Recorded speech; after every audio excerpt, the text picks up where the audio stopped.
Last class में हमने देखा था कि दिमाग काम कैसे करता है, कैसे हर एक सेल्स में जब एक एक ब्रांचेस आपस में टकराती हैं तो कैसे बिजलियां होती हैं और कैसे हमारी याददाश्त काम करती है। आज का हमारा टॉपिक है याद कैसे करें, यानी जो भी हम पढ़ते हैं, लिखते हैं, देखते हैं, सुनते हैं, उसको कैसे याद करें। स्टूडेंट्स के लिए तो ये बहुत फायदेमंद होगा। चलिए देखते हैं। हम जो भी याद करेंगे हम उसको भूल जाते हैं, इसलिए हमें दोहराने की जरूरत होती है, यानी रिकॉल करने की जरूरत होती है।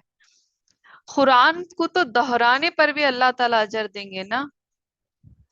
दोहराना तो जरूरी ही है, लेकिन दोहराने के तरीके को जानना इससे भी ज्यादा जरूरी है, यानी रिकॉल करने के तरीके को जानना इससे भी ज्यादा जरूरी है। एक रिसर्च के मुताबिक हम अगर 1 घंटे में 100 बातें सीखते हैं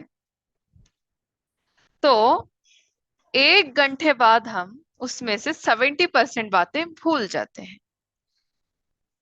अगर हम 1 घंटे बाद उसी सबक को दोहरा लें तो वो 1 दिन तक याद रहेगा,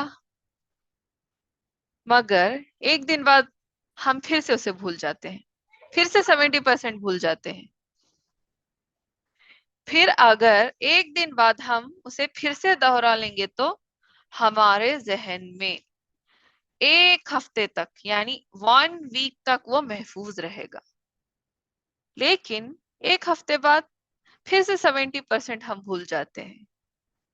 अगर 1 हफ्ते बाद फिर से दोहरा लें तो 1 महीने तक याद रहेगा, और फिर 1 महीने बाद दोहरा लेंगे तो 6 महीने तक याद रहेगा, यानी ज्यादा याद रहेगा।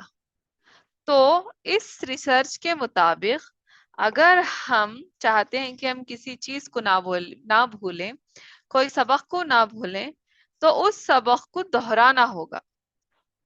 कितनी बार?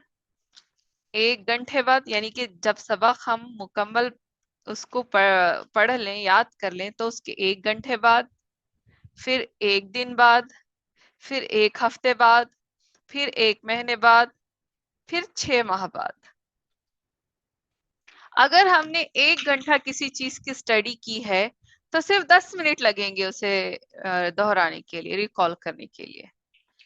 1 घंटा स्टडी की है तो इसका मतलब ये नहीं कि 1 घंटा ही लगेगा रिकॉल करने के लिए। रिकॉल करने के लिए बस 10 मिनट्स काफी है। चलिए अब सूरह फातिहा की तरफ बढ़ते हैं। आज हमारी आयत 5, 6 और 7 है।